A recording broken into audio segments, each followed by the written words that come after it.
குறைந்த விலை நிறைந்த தரம் தங்கள் தேவைகள் அனைத்தும் ஒரே இடத்தில் ஜெயச்சந்திரன். விமர்சனங்களின் அங்கீகாரமும் பெற்றோர்களின் பாராட்டுகளும் நிறைந்த பாராஷூட் இப்போது உங்கள் டிஸ்னி பிளஸ் ஹாட்ஸ்டாரில். GT Holidays, South India's #1 travel brand. You know you are special when you're with GT Holidays. அவர் வந்து ஒரு லாட்ரி பிசினஸ்ல இருக்கிறவர். அந்த லாட்ரி இங்க கொண்டு வர முடியுது தமிழ்நாட்டில். திரு அண்ணாதுரை அவர்கள் பதவி ஏற்ற பிறகு லாட்ரி கொண்டு வந்தார் பாருங்க. புத்தம் புதிய திட்டம் இருக்குது, அத்தனையும் உங்களுக்கே. நான் வந்து ரொம்ப எக்ஸாஜரேட் பண்றேங்கிற மாதிரி நான் சொல்லலை. டாக்டர் அம்பேத்கருக்கு அடுத்தபடியாக நடமாடும் ஒரு அம்பேத்கர் போல திருமாவளவன். ஆகவே அவருக்கு தெரியாதது உங்களுக்கு ரொம்ப தெரியுமா? டெஃபினட்டா சார் பிஜேபி தான் இதுக்கு காரணம். அவங்களால இந்த டிஎம்கே ஒன்றும் பண்ண முடியல. என்னென்ன இதெல்லாம் பண்ணி பார்த்தாங்க. மிக மோசமான அளவிற்கு தமிழ்நாட்டில் டிஎம்கே சித்தரிக்கிறதுக்கெல்லாம் முயற்சி செஞ்சாங்க. அதெல்லாம் கம்ப்ளீட்டாக ஃபெயிலியர் ஆகிடுச்சு. விஜய் கட்சிக்கே போயிடுவார் அப்படின்லாம் சில பேர் சொல்கிறாங்க. போட்டுமே சார், இந்த மாதிரிலாம் பிரச்சனைக்குரிய மனிதர்களில் நம்ம கட்சியெல்லாம் வச்சுருந்தோம்னு வச்சுக்கோங்க. அதுவும் நான் பெரிய பணக்காரர் வேறு, காசு கொடுத்து அவனை வாங்குறேன் இவனை வாங்குறேன் இந்த மாதிரிலாம் ஏதாவது குழப்பம்லாம் பண்ணிட்டு இருக்க மனுஷனாக இருந்தாருன்னா அது இன்னும் தீங்கு தான் அந்த கட்சிக்கு உண்டாக்கும். இது பிசிகே இந்த டிஎம்கேலேருந்து உடச்சி விஜயோட ஒரு அலையன்ஸ் மாதிரி ஃபார்ம் பண்ணி ஏடிஎம்கேயோட ஃபைனலாக மெகா கூட்டணி வைக்கலாம். அதிமுக கூட பேச்சுவார்த்தைலாம் கிடையாது அப்படி இப்படிலாம் சொல்லி வருவார். யார் தலைவர் சார் அந்த கட்சிக்கு? விஜய் தான். அவர் சொன்னாரா? எல்லாருமே எம்ஜிஆர் நினைச்சுட்டோம்னா முட்டாள்தனமான ஒரு எண்ணப்பாடு. பிஜேபியை பொறுத்த வரைக்கும் they have a very long term plan. DMK ஒடுக்கிட்டோம்னா அப்ப நாம ஒரு 4 பேர் 5 பேர் நாம ஏதாவது ஜெயிச்சு வந்தோம்னா அப்ப நாமளும் ஆட்சியில பங்கு கேட்கலாம் அப்படிங்கிற மாதிரிலாம் அவங்க கொஞ்சம் கொஞ்சமா நூலை விடுவாங்க சார். அவங்க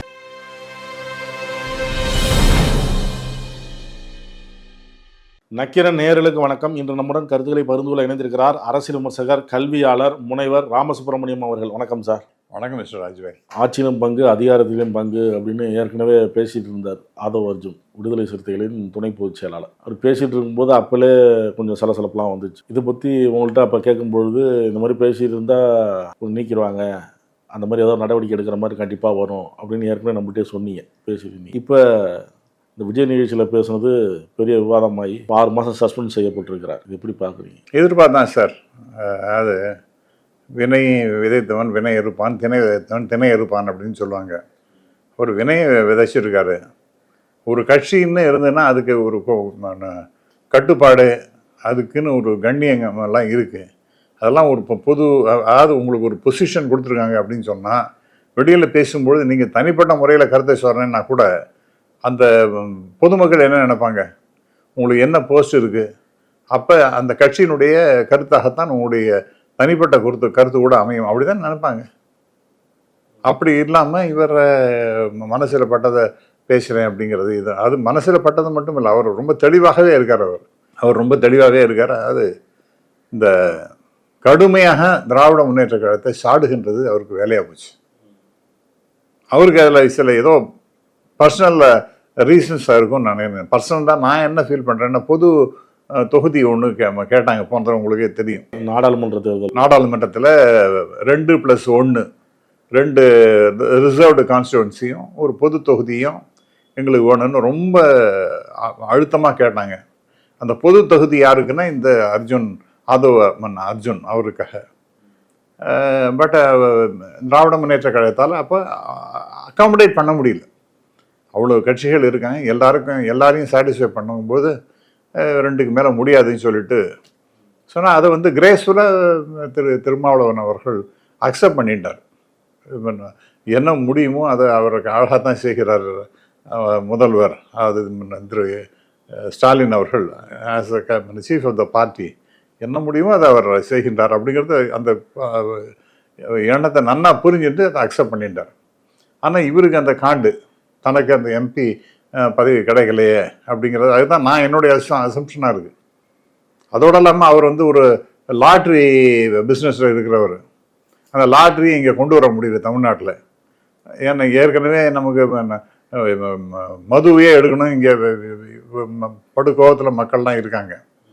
அதையும் படிப்படியாக குறைப்பாங்கன்னு வச்சுங்க, எல்லாத்தையும் முழுக்களும் எடுக்கவே முடியாதுங்கிறது வேறு விஷயம். ஆனால் அது வந்து மக்கள் நினைக்கிறாங்களோ இல்லையோ, அரசியல் கட்சிகள் அவங்களுடைய ஆதாயத்துக்காக மதுவை ஒழிப்போம், மது ஒழிக்கணும் அப்படின்னு சொல்லிட்டு இருக்காங்க. ஆனால் ஆக்சுவலாக இது இம்பாசிபிள். அப்போ அந்த இஷ்யூ மது ஒழித்தல் அப்படிங்கிறத தாண்டி இந்த லாட்ரி கொண்டு வந்தீங்கன்னா என்னாகும்? இது வந்து அப்போல்லாம் நீங்கள் பார்த்தீங்கன்னா நம்ம இன்ட்ரடியூஸ் பண்ண போது வரவோ 1 லட்சம், செலவோ 1 ரூபாய், வரவோ 1 லட்சம்னு அட்வர்டைஸ்மெண்ட் வரும். நான் சொல்கிறது திரு அண்ணாதுரை அவர்கள் பதவியேற்ற பிறகு லாட்ரி கொண்டு வந்தார் பாருங்க. செலவோ 1 ரூபாய், வரவோ 1 லட்சம், திட்டம் வருகுது அத்தனையும் உங்களுக்கு என்ன இன்னொரு பாட்டு ஒன்று வரும் அட்வர்டைஸ்மெண்ட்டு. ஸோ புத்தம் புதிய திட்டம் வருகுது அத்தனையும் உங்களுக்கே, இதான் அப்படி அது. அப்போ அந்த மாதிரி லாட்ரி கொண்டு வந்து பார்த்தா அது வந்து மக்களுக்கு ரொம்ப பெரிய பிரச்சனையாக உருவாகி கொண்டு இருந்தால் அதனால் வேண்டான்னு எடுத்தாச்சு. அதை மறுபடியும் கொண்டு வரணும்னு இவர்கிட்ட பணம் இருக்குங்கிற காரணத்துக்காகவே 6000 கோடி 5000 கோடி ஒரு வருஷத்துக்கு அந்த பிஸ்னஸை வருதுன்னு சொன்னால் அதில் வெறும் பேப்பர் அடிக்கிறது ஒன்று தான்.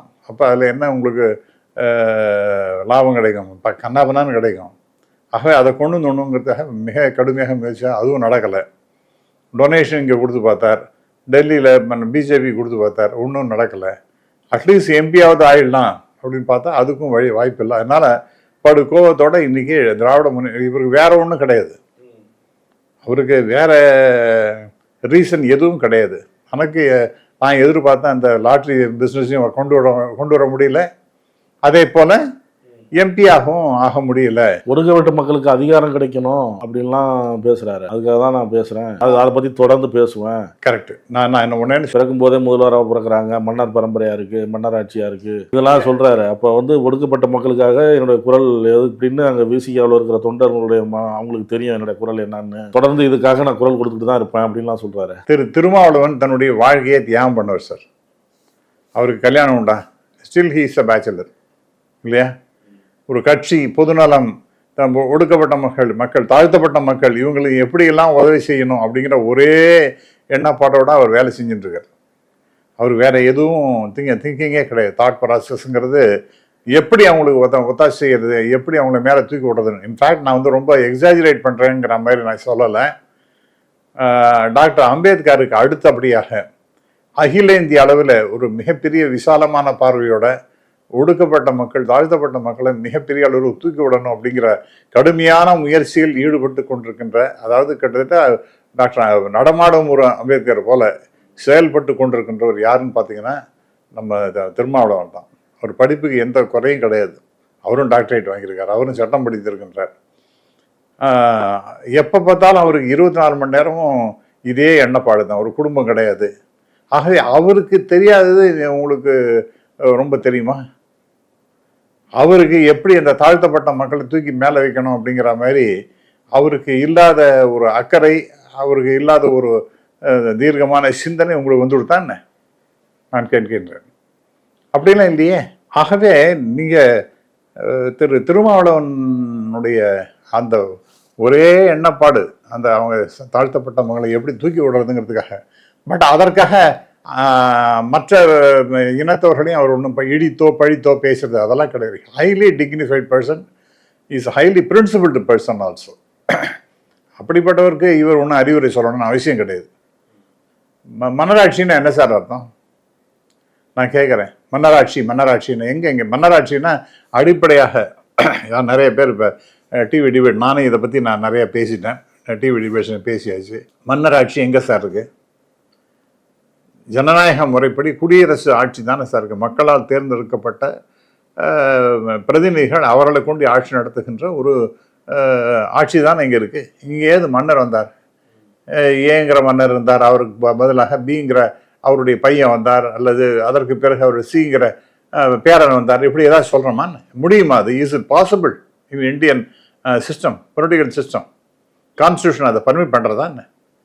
மக்களால் it is for the people, by the people and of the people, அப்படி தானே சார் இருக்கு. இவர் இன்னும் மன்னராட்சின்னு இப்போ நான் அது என்ன இன்டைரக்டாக ஏதாவது ஒரு 2 இஷ்யூ எடுத்துக்கணும், அதே திருப்பி பேசணும். ஒன்று மன்னராட்சி, யார் மேலே கோபம்? ரொம்ப தெளிவு, டிஎம்கே மேலே கோபம். அதுவும் யார் மேலேன்னா திரு உதயநிதி ஸ்டாலின் மேலே.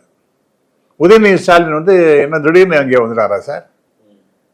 அவர் அந்த கட்சிக்காக வேலை செய்கிறார், அந்த கட்சிக்காரர்கள் அங்கீகாரம் கொடுக்குறாங்க. எஸ், இதோ பாருங்க பொட்டன்ஷியல் கேண்டிடேட், நமக்குன்னு மிகப்பெரிய தலைவராக உருவெடுத்து கொண்டிருக்கின்றார் அப்படின்னு சொல்லிட்டு அவரை பற்றி பேசுகிறாங்க.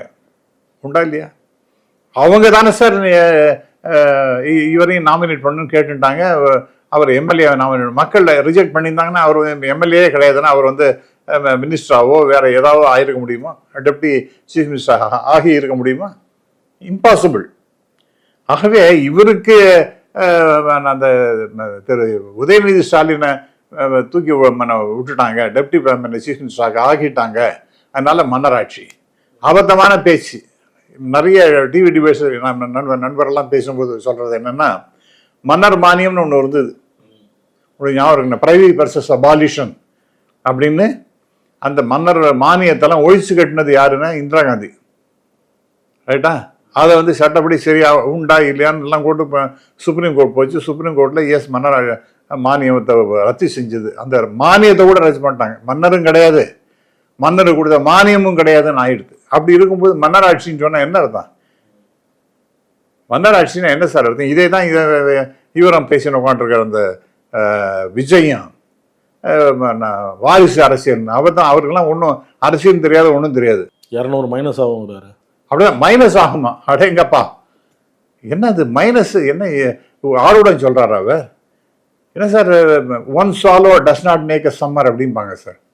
அது ஒரு வெற்றி கிடைச்சதுனால அது வந்து மிகப்பெரிய வெற்றியாக எப்பொழுதுமே பரிமளிக்க முடியும் அப்படிங்கிறத நினைக்கிறது முட்டாள்தனமானது. அவர் அந்த கான்ஃபரன்ஸை நானா நடத்திட்டார். விஜய் சொல்ற இன்னொரு விஷயம், திருமாவளவனுக்கு இந்த விழாவில் வந்து கலந்து கொள்ளாத அளவுக்கு ஒரு அழுத்தம் இருந்தது. அவருடைய மனசு இங்கே தான் இருந்தது. அதையும் சேர்த்து சொல்லுங்க. அழுத்தம் யார் சார் அழுத்தம் கொடுத்தாங்க? அதுதான் இல்லைன்னு சொல்லிட்டு அதுக்கு முன்னாடி 8 பக்க அறிக்கை அவர் சொல்லிட்டாரு. அதுல எந்த விதமாக ரொம்ப தெளிவாக அவர் கொடுத்துருக்காரு. அதுல என்னன்னா, டாக்டர் அம்பேத்கரை பத்தி ஒரு புஸ்தகம் அதை ரிலீஸ் பண்றாங்க. அது யாரை பத்தி? டாக்டர் அம்பேத்கரை பத்தி. அது வந்து எல்லாருமே விரும்பி வாசிக்கக்கூடிய ஒரு புஸ்தகமாக தான் இருக்கும் நான் நம்புறேன். நான் அதை பார்க்கல. ஆனால் அந்த விழாவில் அவர் கலந்துக்கலாம், ஒன்றும் தப்பே கிடையாது. ஆனால் இது வந்து அவருக்கு அழுத்தம் கொடுத்து அந்த விழாவில் வர சொன்னாங்களோ அப்படிங்கிற ஒரு எண்ணப்பாடு இருக்கக்கூடாதுன்னு சொல்லிட்டு தான் அவர் அவாய்டட். அதுவும் அவருடைய வார்த்தைகள்லாம் சிலதெல்லாம் பார்க்கணும். அதில் என்ன சொல்றாருன்னா, யாதும் உணர்ந்தே தவிர்த்தோம், பகையின் சூதும் அறிந்தே தவிர்த்தோம். ரொம்ப பியூட்டிஃபுல் ஸ்டேட்மெண்ட் சார். யாதும் உணர்ந்தே தவிர்த்தோம், பகையின் சூதும் அறிந்தே தகர்த்தோம். அப்ப இவரை கூப்பிடுறது மூலமாக பகைவர்கள்லாம் சேர்ந்து சூது பண்றாங்க. எப்படியாவது இவர் இங்க எழுத்து அந்த கூட்டணியை உடைச்சிடணும் அப்படின்னு பார்த்தாங்க. அந்த சூதை நான் புரிஞ்சுட்டேன், யாதும் அறிந்தே தவிர்த்தோம். இதெல்லாம் எல்லாத்தையும் நல்லா புரிஞ்சுட்டு தான் நான் வந்து I have avoided the function. புஸ்தகத்தை பற்றியோ டாக்டர் அம்பேத்கரை பற்றியோ ஒன்றும் யாருக்கும் எந்த விதமான 2 விதமான கருத்தே இருக்க முடியாது.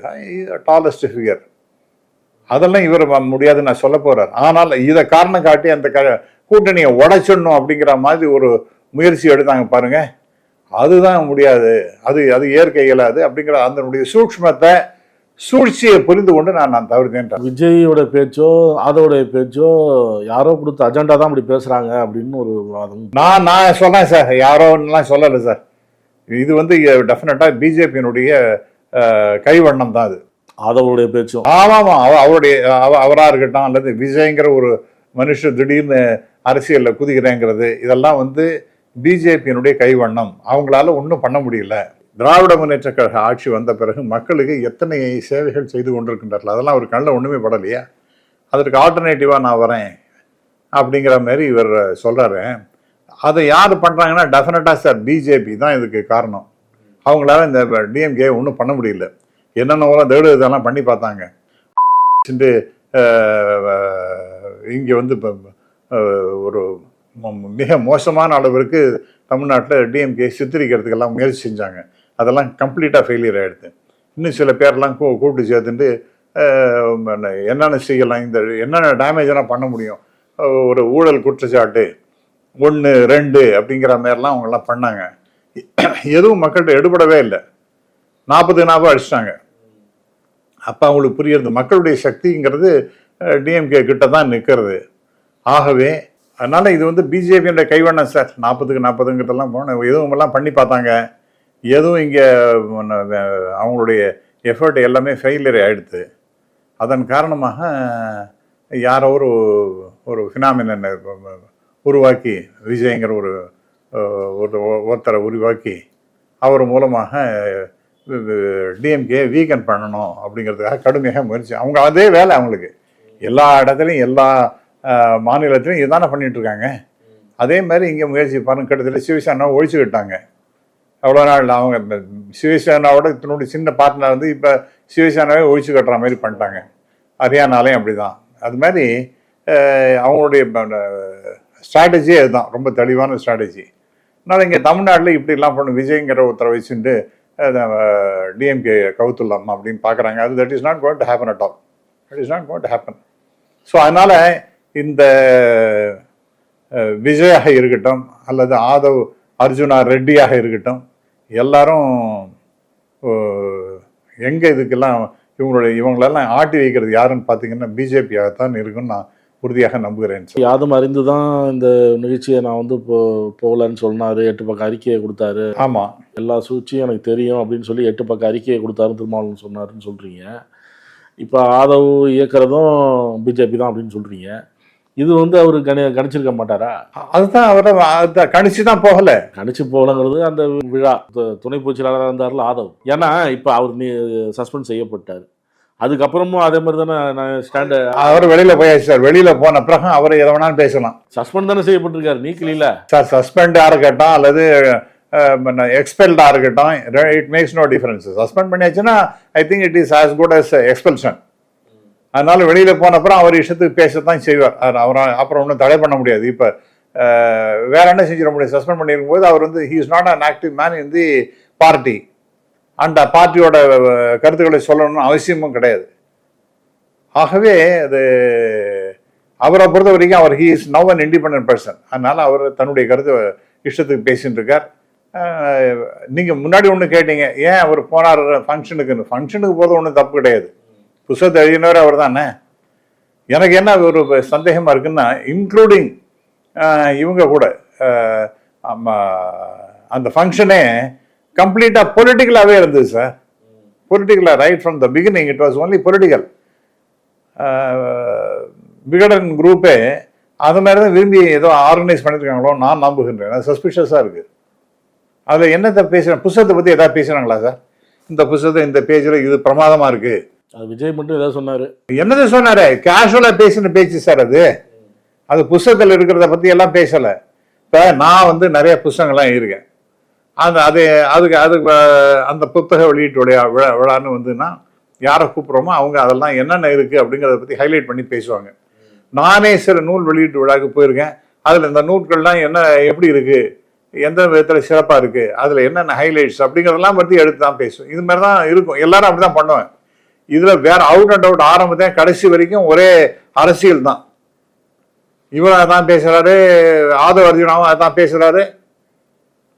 ஸோ அவங்களாம் எல்லாம் திட்டம் போட்டு இந்த மீட்டிங்கை அப்படி கூட்டு வச்சிருக்காரு. விஜய் கட்சிக்கே போயிடுவார் அப்படின்லாம் சில பேர் சொல்கிறாங்க. போட்டுமே சார். என்ன இப்போ நான் கேள்விப்படுறது என்னன்னா, அவருக்கு பொருளாளர் பதவி ரெடியாக இருக்குது விஜய் கட்சியில் அப்படின்னு சொல்கிறாங்க.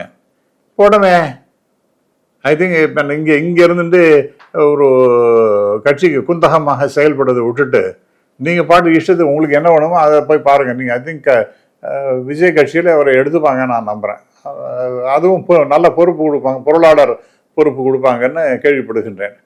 அங்கே போய் சேர்றது தான் பெட்டராக இருக்கும் அவருக்கு. சார் இப்போ ஆதவ் அர்ஜுனாவுக்கு ஆதரவாக சில பேர் பேசும்போது அதானே சொல்கிறாங்க. இப்போ நீங்கள் சொல்கிறீங்கல்ல, எலெக்ஷனை சந்திச்சு தானே வந்தார் உதயநிதி அப்படின்னு நீங்கள் சொல்கிறீங்கல்ல. ஆதவ் அர்ஜுனாவுக்கு ஆதரவாக பேசுகிறவங்க அவருக்கு வந்து டக்குன்னு துணை முதல்வர் பதவி கிடைச்சிச்சு, இப்போ திட்டக்குழு துணைத் தலைவருக்கு போயிட்டாரு, இப்படிலாம் பேசுகிறாங்களே. திட்டக்குழு துணைத் தலைவர் ஆனால் என்ன சார் தப்பு? என்ன தப்புன்னு கேட்குறேன். அவருடைய போர்ட்ஃபோலியோ வந்து பிளானிங் அண்ட் டெவலப்மெண்ட் உண்டா இல்லையா சார்? இருக்கா இல்லையா? அப்போ அவருக்கு கீழே இருக்கக்கூடிய அந்த ஃபினான்ஸ் கமிஷன், அந்த ஃபினான்ஸ் கமிஷன் பிளானிங் கமிஷன் அது அவருடைய போர்ட்ஃபோலியோ கீழே வருது. அதற்கு அவர் சம்மந்தமே எல்லாம் இருப்பாரா? உதாரணமாக நான் சொல்கிறேன் சார், நான் ஹெச்ஆர்என்சியில் ஒரு ஹை பவர் கமிட்டி மெம்பராக இருக்கேன். அதில் வந்து ஒரு கமிஷனர்னு இருக்கார், அதற்குன்னு ஒரு செக்ரட்டரி இருக்காங்க, ரைட்? Additional committees ஏறாங்க. அப்போ எதுக்காக சார் ஹெச்ஆர்என்சி மினிஸ்டர் அதுக்கு சம்மந்தப்பட்ட அந்த ஃபங்க்ஷன்ஸ் எல்லாத்தையும் நடத்துறதுக்கும் எல்லா கைடன்ஸ் கொடுக்குறதுக்கும் அவர் எதுக்கு சார் வரணும்? எதுவும் தனியாக இருக்கேன். கமிஷனர் இருக்காரு, செக்ரட்டரி இருக்காங்க இல்லையா? பிளானிங் அண்ட் டெவலப்மெண்ட் அப்படிங்கிறது ஒரு முக்கியமான போர்ட்ஃபோலியோ திரு உதயநிதி ஸ்டாலின் அவர்களுக்கு. அப்போ டெஃபினட்டாக எக்ஸ் அஃபிஷியோ, அதாவது இந்த பொறுப்பு இருக்கக்கூடிய மினிஸ்டர் அவர் வந்து இதுக்கு தலைமையாக இருக்கணும். அதுதான் ப்ராப்பர் ப்ரொசீஜர். அதை விடுத்துட்டு யாரோ ஒன்றும் தெரியாத ஆள்லாம் இப்போ இன்றைக்கி நிறைய பேச ஆரம்பிச்சிருக்காங்க. அவங்க எல்லாத்தையும் டிஎம்கே கனாப்பெல்லாம் திட்டணுங்கிறதுக்காக என்னத்தையும் ஒன்று பேசிட்டு இருக்காங்க. பிளானிங் சம்மந்தப்பட்ட விஷயம் அதுலேயே ஜெயரஞ்சன் இருக்கார், டாக்டர் ஜெயரஞ்சன். அவர் வந்து அதில் வைஸ் சேர்மன் இருந்தவர். இப்போ ஐ திங்க் ஒர்க்கிங் வைஸ் சேர்மனோ அல்லது எக்ஸிக்யூட்டிவ் வைஸ் சேர்மனோ ஏதோ ஒன்று செயல் துணைத் தலைவர்னு இருக்கார். அதனால் அவரை ஒன்று ரிமூவ் பண்ணல. அவர் தான் அந்த அதில் மிக முக்கியமான பொறுப்பை வச்சுட்டு இருக்கார். ஆனால் இவர் அதுக்குள்ளே வந்ததே தப்புன்னு இன்னும் பெரிய பெரிய மகா மேதாவியாட்டு நினச்சிட்டு அவர் வந்ததே தப்பாகும் எப்படி கொடுத்துட்டாங்கன்னா, அப்போ அறியாமையின் வெளிப்பாடாக இந்த மாதிரி அபத்தங்கள்லாம் நிறைய பேசிட்டு அலையிறதுகள் அதெல்லாம் நான் எடுத்துக்க வேண்டாம் சார். துணை முதல்வர்னு அவங்க கட்சியில் யாரும் எதிர்க்கவே இல்லை. இன்ஃபேக்ட் எல்லாரும் வேணும்னு அவங்க சொல்லிட்டு இருக்காங்க. மினிஸ்டர் ஆகிறதுக்கும் வேணும்னாங்க. அப்போ கட்சி தான் பார்ப்பாங்களே, இல்லை தெருவில் போகிற வரவங்களாம் சொல்கிறதெல்லாம் கேட்டு உட்காந்துருப்பாங்களா? இப்போ நீங்கள் சொல்கிறீங்க சஸ்பெண்ட் செய்யப்பட்டாச்சு, அதுக்கப்புறம் அவர் எப்படி வேணாலும் பேசலாம் அப்படின்னு சொல்கிறீங்க. இருந்தாலும் சஸ்பெண்ட் செய்யப்பட்டாலும் அந்த 6 மாதத்துக்கு தான் அந்த நடவடிக்கை. அப்படி சஸ்பெண்டு தான் அது, நீக்கம்னு ஒன்றும் கொடுக்கல. அப்படிங்கும்போது அவர் தொடர்ந்து பேசிகிட்டு இருக்கிறாரு. இது அப்படி இருந்தாலும் திருப்பி இவங்க மேலே தானே விமர்சனம் வரும். யார் மேலே? விசிகா தலைவர் மேலே, விசிகா தலைமை மேலே தானே வரும். ஏன் நடவடிக்கை என்ன உறுதியாக எடுக்கல அப்படின்னு வரும். எப்படி போகும்னு நினைக்கிறீங்க? அது சார் இது it has come to end sir, அவ்வளோதான். ஆதவ் அர்ஜுனா ரெட்டி அப்படிங்கிறவர் அவர் வந்து சில பேர் சொல்றாங்க 6 மாசம் தான் சும்மா தான் திருப்பி சேர்த்து. அதெல்லாம் அப்படியே நடக்காது சார். இந்த மாதிரி மேலே இன்னும் பேசிகிட்டே போனார்னு வச்சுங்களேன், சஸ்பென்ஷன் அவர் ஏதாவது ரியலைஸ் பண்ணி சாரி நான் பண்ண தப்புன்னு சொல்லிட்டு மன்னிப்பு கேட்டுட்டாருன்னா திருப்பி கட்சியில் அவருடைய அதுக்கப்புறம் உள்ள அறிக்கை பார்த்தா மன்னிப்புலாம் கேட்குற மாதிரி இல்லை. அதனால it is once and for all settled. அந்த இஷ்யூ கம்ப்ளீட்டாக செட்டில் ஆயாச்சு. அது அவர் வந்து கட்சியை விட்டு போயாச்சு சார், அவ்வளோதான். இனிமேல் வந்து ஃபர்தராக 6 மாதங்கிறது பர்மனெண்ட்டாக அவரை ரிமூவ் பண்ணுவாங்க. ஆமாம், அது அப்படி தான் நடக்க போகிறது. அது that is what is happening actually. அவருக்கு இனிமேல் விசிகையில் இடம் கிடையாது. அவர் ஏன்னா இவர் தாழ்த்தப்பட்ட மக்கள், ஒடுக்கப்பட்ட மக்களுக்கு இவர் தான் வந்து பெரிய சேவியர் மாதிரி பேசுகிறாரு. இவரோட திருமாவளவனை விட யார் சார் அதில் மிக சிறப்பாக செயல்படுகின்ற மனிதன் நினைக்கிறீங்க நீங்க? அவரே திருமாவளவன் பாடுபடுறாரு, அவருடைய குரலாக தான் நான் சொல்றேன் அப்படின்னு தானே சொல்றாரு. இதெல்லாம் விஷம பேச்சு சார். இது வேற ஒன்றும் இல்லை, விஷம பேச்சு. அவருக்காக பாடுபடுகிறேன் அப்படின்னு நான் முன்னாடியே உங்கள்கிட்ட கேட்டேன். இவர் வந்து விஜய்கிட்ட சொல்லி நீங்கள் அடுத்த வர எலெக்ஷனில் நம்முடைய நீங்கள் ஜெயிச்சிங்க அப்படின்னு சொன்னால் நீங்கள் வந்து ஒரு எஸ்சி பர்சனலை சீஃப் மினிஸ்டராக மாற்றணும் அப்படின்னு அவர் சொன்னார்னா எதுவார் இவர் சொல்வார் அவர்கிட்ட? அதெல்லாம் விஷமமான வேலை சார். விஷமமான வேலை. இதுதான் பண்ணிட்டு உட்காந்துருக்கார் அவர். I think he is gone forever. He is gone out of the party forever. அவ்வளோதான். That's the end of it. கட்சியில் உள்ளெல்லாம் அதெல்லாம் ஒன்றும் வர முடியாது. அதெல்லாம் சேர்த்துக்கூடாது சார். அவரெல்லாம் இந்த மாதிரிலாம் பிரச்சனைக்குரிய மனிதர்களில் நம்ம கட்சியெல்லாம் வச்சுருந்தோம்னு வச்சுக்கோங்க. அதுவும் நான் பெரிய பணக்காரர் வேறு, காசு கொடுத்து அவனை வாங்குறேன் இவனை வாங்குறேன் இந்த மாதிரிலாம் ஏதாவது குழப்பம்லாம் பண்ணிட்டு இருக்க மனுஷனாக இருந்தார்னா அது இன்னும் தீங்கு தான் அந்த கட்சிக்கு உண்டாக்கும்.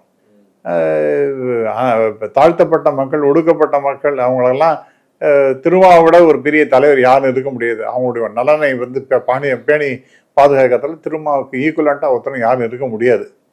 அதனால் திருமா வந்து அவருடைய இயல்பாக நான் கேள்விப்பட்டது என்னென்னா ரொம்ப சாஃப்ட் நேச்சர்ட் பர்சன். டக்குன்னு எதையும் யாரையும் ஹர்ட் பண்ணி எதையும் டக்குன்னு செஞ்சிட மாட்டார்னு கேள்விப்படுகின்றேன். அதனால் அதனால தான் கொஞ்சம் 2-3 நாள் பொறுத்து வந்து பார்ப்போம் இவர் என்ன செய்கிறாருன்னு பார்ப்போம்னா, இவர் மேலே வந்து அக்ரவேட் பண்ணிட்டு இருக்கார் சுச்சுவேஷன். அப்படிங்கும்பொழுது இந்த மாதிரி ஒரு முடிவு எடுத்திருக்காரு. இட் இஸ் எண்ட் ஆஃப் அவர் பேர் என்ன, Aadhav Arjun association with VCK. That's what I feel. இன்னொன்றும் பேசுகிறாங்க, அதாவது திருமாவளவன் விஜய் அப்படியே அதிமுகவுக்கு கொண்டு போயிடணும், அதுக்காக இந்த ஆதவ் அர்ஜுன் வந்து முயற்சி பண்ணுறார் அப்படிங்கிறதும் பேச. நீங்கள் சொல்கிறது ஒன்றும் நான் டிஸ்பியூட்டே பண்ணல. உங்களுக்கு ஞாபகம் இருக்கும்னு நினைக்கிறேன். நாம் பேசின ஒரு ஒரு இன்டர்வியூவில் ஒரு குறிப்பிட்ட ஒரு தமிழ் பேப்பரை கோட் பண்ணியே நான் சொன்னேன். விஜய்க்கு 80 சீட் வரைக்கும் ஏடிஎம்கேல கொடுக்கறது ரெடியாக இருக்காங்க, அதேமாரி விசிகாக்காக்கும் கொடுக்கறதுக்கு ஏதோ ஒரு 20 சீட் வரைக்கும் இன்னும் கொடுக்கறதுக்கு ரெடியாக இருக்காங்க ஏடிஎம்கே பொறுத்த வரைக்கும் அப்படிங்கிற மாதிரி. அது கிட்டத்தட்ட கூட்டணி ஆட்சி மாதிரி வெற்றி பெறும்பொழுது கூட்டணி ஆட்சியாக கொண்டு வந்துடலாம் அப்படிங்கிற மாதிரி ஒரு அபிப்பிராயம் ஏடிஎம்கேலே இருக்குது, வந்துடுது. ஏன்னா தனியாக இனிமேல் அவங்களால பெரிய வெற்றி இல்லை, தனிப்பட்ட முறையில் வெற்றி பெறுவது என்பது சாத்தியமான காரியம் இல்லை. வெளியில் வேணால் பேசலாம், தனிப்பட்ட முறையில் அது முடியாதுன்னு அவங்களுக்கு ரியலைஸ் பண்ணிவிட்டு இது மாதிரி கூட்டணின்னு சொல்கிறாங்க. இன்ஃபேக்ட் ஆதவ் அர்ஜுனா ரெட்டிக்கு அந்த அந்த எண்ணம் தான் சார். அதாவது விசிகே இந்த டிஎம்கேலேருந்து உடைச்சி அதை கொண்டு போய் விஜயோட ஒரு அலையன்ஸ் மாதிரி ஃபார்ம் பண்ணி 2 பேருமா சேர்ந்துட்டு ஏடிஎம்கேவோட ஃபைனலாக ஒரு பெரிய மெகா கூட்டணி வைக்கலாம் அப்படிங்கிற மாதிரி ஒரு ஐடியா வச்சுட்டு இருக்காங்க. அதில் ஒன்றும் சந்தேகமே கிடையாது. அதுதான் விஜய் வந்து ஒரு அறிக்கை விட்டாங்கல்ல அந்த பக்கத்தில், அந்த அதிமுக கூட பேச்சுவார்த்தைலாம் கிடையாது அப்படி இப்படிலாம் சொல்லி ஒரு அறிக்கை. சார் விஜய் ஒன்றும் இப்போ சொல்லலை சார், அவரோட இந்த புஷி ஆனந்துங்கிறவரை ஏதோ சொன்னார். ஆமாம், யார் தலைவர் சார் அந்த கட்சிக்கு? விஜய் தான். அவர் சொன்னாரா அதிமுகவோட ஒட்டோ உறவோ கிடையாது அப்படின்னு சொன்ன 234 சொல்லிவிட்டு நாங்கள் சில கட்சிகளோட சேர்ந்து ஆட்சியிலும் பங்கு தருவோம் அப்படிங்கிற மாதிரி பேசினாரா இல்லையா அந்த கான்ஃபரன்ஸில்? ஆகவே ஐ திங்க் எல்லாம் they are keeping the options open. Vijay வந்து இன்னைக்கு பேச மாட்டார் சார், தனியாக நாங்கள் நிற்கிறோம் 234 தான் பேசுவார். ஏன்னா இன்னைக்கு ஆர்வத்தோட நிறைய பேர் அந்த கட்சியில் சேர்ந்து இருக்காங்க, நமக்கு எம்எல்ஏ சீட்டு கிடைக்கும் அப்படிங்கிற மாதிரி ஒரு எண்ணத்தில் இருக்காங்க. அதெல்லாம் இப்பவே வந்து அவன் கூட்டணிங்கிற மாதிரி அவர் பேச ஆரம்பிச்சார் என்றால் அப்போ நிறைய பேர் நமக்கெல்லாம் கிடையாதுப்பா, அதெல்லாம் வந்து ஏடிஎம்கே எவ்வளோ கொடுக்குறாங்களோ அவங்க அதுக்கு தகுந்தாப்புல தான் நமக்கு கிடைக்கும், அதனால நமக்கெல்லாம் வாய்ப்பே கிடையாதுன்னு சொல்லிட்டு அவங்க நழுவிடுவாங்க, கட்சியை விட்டு வெளில போடுவாங்க. ஆகவே அந்த மாதிரி ஆகக்கூடாது என்பதற்காக தான் அதை அப்படியே பிடிச்சி வச்சுருக்காரு. இன்னும் 234 பேசிட்டு பிறகு கூட்டணி என்பது பிறகு பார்க்கலாம் அப்படிங்கிற மாதிரி இன்னும் ஆப்ஷன்ஸை அப்படியே தனக்கு வெளியில் சொல்லாமல் வச்சுட்டு உட்காந்துருக்காரு. அதனால் அல்டிமேட்டாக பார்த்தீங்கன்னா ஆதவ் அர்ஜுனாவுடைய முயற்சி என்பது அதுக்காக தான் இந்த இவர் நான் முதல்ல சொன்னீங்க திமுகவுக்கு எதிராக பேசுகிறாரு, அது வந்து பிஜேபியோட பிளே தான் அப்படின்னு சொன்னீங்க. இப்போ நீங்கள் சொல்கிறது ஏடிஎம்கேவில் கொண்ட ஒரு சேர்க்குன்னு நினைக்கிறாரு அது அப்படின்னு சொல்கிறீங்க. இப்போ இது யாரோட அஜெண்டாவாக இருக்கும்? அதுவும் பிஜேபி அஜெண்டாவா இல்லை அதிமுக அஜெண்டாவா? சார் இன்னைக்கு ரொம்ப ஸ்ட்ராங்காக இருக்கிறதுங்கிறது இன்னைக்கு டிஎம்கே தான். அது இன்னும் மைனஸ் ஆகிடும்னு அவர் பேசிட்டு இருக்காரு அவர். ஆமாம், அது அவரால் டெஃபினட்டாக ஒன்றும் பண்ண முடியாதது, அதை வந்து உடைக்க முடியாது, மைனஸ் ஆக்கிறதுக்கு விஜய் எல்லாம் முடியாது. இன்னும் பெரிய எல்லாருமே எம்ஜிஆர் நினச்சிட்டோம்னா முட்டாள்தனமான ஒரு எண்ணப்பாடு. எல்லா ஆக்டரும் எம்ஜிஆர்னு நினச்சிட்டாங்கன்னா அதை விட அசட்டுத்தனம் வேற எதுவும் இருக்க முடியாது. பட் இப்போ என்னன்னா இவன் பிஜேபி தனியாக நின்று இவங்களையும் தனியானா இப்போ டிஎம்கே வீக்கன் ஆகிடுமில்ல, அவங்க லாங் டேர்ம் பிளான் தான் சார் போடுறவங்க. பிஜேபியை பொறுத்த வரைக்கும் they have very long term plan. So இந்த தடவை இல்லைன்னா கூட அந்த டிஎம்கே ஒடுக்கிட்டோம்னா அப்புறம் வேற வழியே கிடையாது. அப்போ நாம் ஒரு 4 பேர் 5 பேர் நாம் ஏதாவது ஜெயிச்சு வந்தோம்னா அப்போ நாமளும் ஆட்சியில் பங்கு கேட்கலாம் அப்படிங்கிற மாதிரிலாம் அவங்க கொஞ்சம் கொஞ்சமாக நூலை விடுவாங்க சார் அவங்க. அதனால நீங்கள் விஜய் இந்த மாதிரி பேசுனதுனால, இப்போ ஆதவ் அர்ஜுன் இந்த மாதிரிலாம் பேசுனதுனால இனிமேல் தமிழக அரசியல் இனிமேல் வந்து அந்த அதிகாரத்தில் கூட்டணி கட்சிகளுக்கும் பங்கு வேணுங்கிற மாதிரி தான் போகும் அப்படின்லாம் சில பேர் பேசுகிறாங்க. அது அவங்களோட விஷுவல் திங்கிங் சார். அது விஜய் சொன்னதுனால அவர் தான் என்ன ஐ திங்க் நாம் ரொம்ப too much of importance Vijay கொடுக்குறதா தான் தோன்றது சார். என்ன அவர் என்னதை ப்ரூவ் பண்ணிட்டார் சார்? எவ்வளவு பர்சன்டேஜ் ஓட்டு அவருக்கு? அது எலெக்ஷன் இப்போ சந்திச்சாதான் தெரியும். அதான் நான் சொல்றேன். நீங்க ஒண்ணுமே இல்லாத அவங்க கட்சியை சேர்ந்தவங்க டிவி டிபேட்லாம் வராங்க சார். இன்னும் அவங்க பெரிய பிரம்மாண்டமான ஒரு கட்சி மாதிரியும் டிஎம்கே ஏதோ சாதாரண கட்சி மாதிரியும் எல்லாம் பேசினாங்க. அவங்க உதார விட்டுன்னு உட்காந்துருக்காங்க. இன்னும் ஒண்ணுமே நீங்க ஒரு ஆரம்பமே இல்லை. உங்களோட எவ்வளவு ஸ்ட்ரென்த்னு யாருக்கும் தெரியாது. அதுக்கு முன்னாடி நீங்கள் இந்த மாதிரி உதார் விட்டுன்னு உட்காந்துருந்தீங்கன்னா யார் சார் மக்கள்லாம் நம்புவாங்க? அண்டு இதெல்லாம் இந்த மாதிரிலாம் சிலப்பெல்லாம் நிறைய பார்த்தாச்சு டிஎம்கே. ஆனால் இவங்க இப்போ போடுற சத்தம் அதெல்லாம் அவங்கள ஒன்றும் அஃபெக்ட் பண்ணாது. அவங்க பாட்டு போயிட்டே இருப்பாங்க. அவங்களுடைய கூட்டணி அப்படியே தான் இன்டாக்டாக இருக்க போகிறது பாருங்க. Mark my words, that is not going to change at all. அது ரொம்ப ஸ்ட்ராங்காக தான் இருக்க போகின்றது. அப்போ யார் விஜய்ங்கிறது நல்லா தெரியும். நான் முன்ன ஒரு தடவை நான் உங்களுடைய தொலைக்காட்சியில் சொன்ன 4% மேலே அவருக்கு ஓட்டு இருக்காதுன்னு சொல்லிட்டு, ப்ராப்ளி மை அசஸ்மெண்ட் இஸ் கரெக்ட்னு தான் நான் இன்னும் கூட நான் ஃபீல் பண்ணுறேன். கருத்துக்களை பார்த்து கொண்டதற்கு நன்றி சார். நன்றி சார், தேங்க்யூ. நக்கீரன் டிவிக்கு சப்ஸ்கிரைப் செய்யுங்கள். உங்கள் ஆதரவே எங்கள் பலம். ஆசிரியர்களுக்கு நண்பனாகவும் மாணவர்களுக்கு ஆசானாகவும் திகழும் தேர்வு வழிகாட்டி. ஒவ்வொரு பாடத்திற்கும் அனுபவமிக்க ஆசிரியர்களின் துல்லியமான தெளிவான விடைகள். CNC இருக்கு, தேர்வு பயம் எதற்கு? இது தீரன் பப்ளிஷிங் ஹவுஸ் விற்பனை வெளியீடு.